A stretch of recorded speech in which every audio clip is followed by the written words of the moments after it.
Assalamualaikum warahmatullahi wabarakatuh.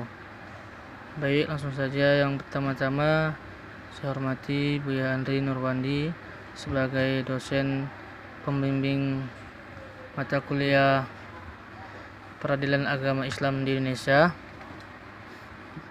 Dan di sini saya akan menjelaskan tentang judul makalah saya, yaitu yang berjudul Peradilan Agama pada Masa Reformasi. Kemudian pertama ialah latar belakang.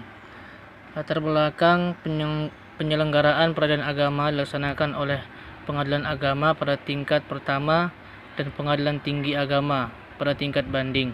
Sedangkan pada tingkat kasasi dilaksanakan oleh Mahkamah Agung sebagai pengadilan negara tertinggi. Pengadilan agama merupakan salah satu lingkungan peradilan yang diakui eksistensinya dalam Undang-Undang Nomor 4 Tahun 2004 tentang kekuasaan kehakiman, merupakan lembaga peradilan khusus yang ditunjuk kepada umat Islam sebagai lingkup kewenangan yang khusus pula, baik perkaranya ataupun para pencari keadilan. Kemudian pembahasannya, yang pertama ialah penataan peradilan agama pada masa reformasi. Konsekuensi dari diundangkannya Undang-Undang Nomor 35 Tahun 1999 diletakkan kebijakan bahwa segala urusan mengenai peradilan, baik yang menyangkut teknis yudisial maupun urusan organisasi, administrasi, dan finansial berada satu atap di bawah Mahkamah Agung.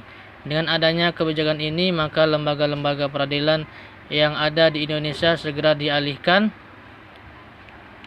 ke Mahkamah Agung RI. Kebijakan ini dilakukan untuk memisahkan kekuasaan eksekutif dengan yudikatif dengan tujuan untuk memantapkan posisi lembaga peradilan pada segi-segi hukum formal dan teknis peradilan. Kemudian dasar hukum dan wewenang peradilan agama.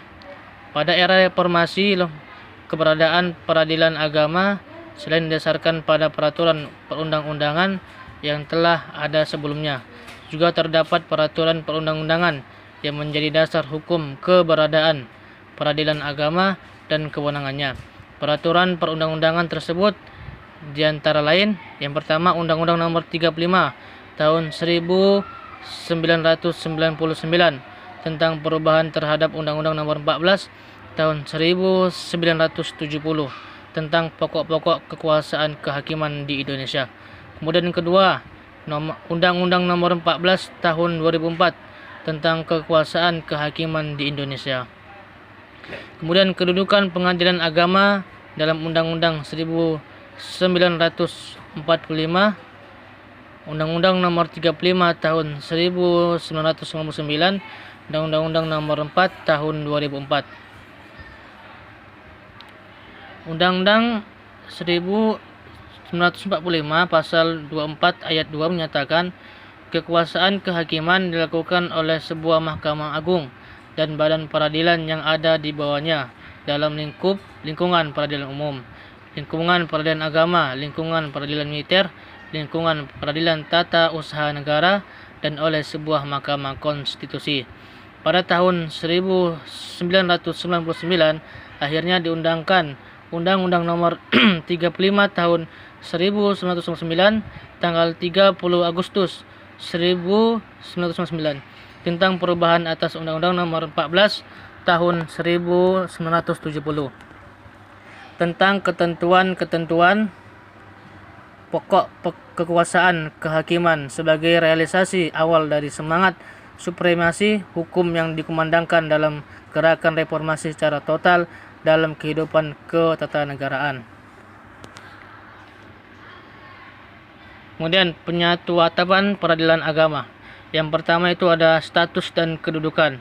Di era reformasi, eksistensi peradilan agama mencapai puncak kekokohannya pada tahun 2001 saat disepakatinya perubahan ketiga Undang-Undang Dasar 1945 oleh MPR. Kemudian kedua ialah struktur, organisasi, tugas dan fungsi. Direktorat Jenderal Badan Peradilan Agama yang diatur dalam Peraturan Presiden Nomor 13 Tahun 2005 tersebut kemudian diimplementasikan dengan Surat Sekretaris Mahkamah Agung RI.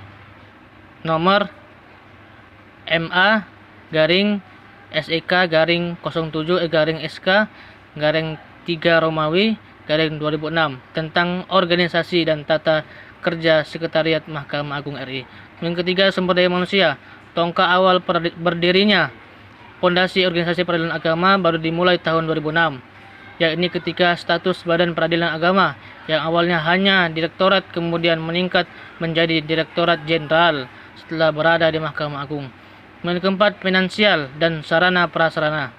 Di era reformasi, anggaran untuk badan peradilan di lingkungan Mahkamah Agung mengalami peningkatan seiring dengan upaya peningkatan pelayanan publik di bidang hukum dan peradilan.